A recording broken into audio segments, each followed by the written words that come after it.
आसाममध्ये 126 पैकी 126 कल हाती, भाजपा आणि मित्रपक्ष 99, काँग्रेस आणि मित्रपक्ष 21, AIUDF 0, इतर 6 अशी स्थिती.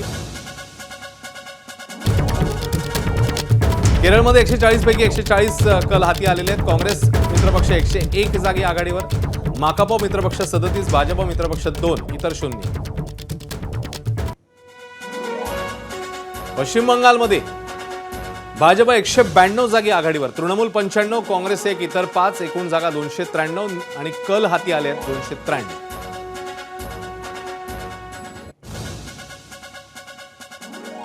तामिळनाडू 234 पैकी 228 कल हाती, TVK विजय थलपती यांचं TVK 106 जागी आघाडीवर, अण्णा द्रमुक आणि भाजपा आघाडीला 62 जागा, द्रमुक आणि काँग्रेस आघाडीला 60 जागा, इतरांच्या खात्यात 0 असे सध्याचे कलांचे आकडे आहेत.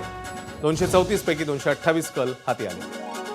पुदुचेरी 31 पैकी 29 कल हाती, भाजपा आणि मित्रपक्ष 22, काँग्रेस आणि मित्रपक्ष 6, TVKला तिकडे मात्र खातं उघडता आलेलं नाही. मित्रपक्षांसोबत TVK मैदानात, इतरांच्या वाट्याला 1 जागा.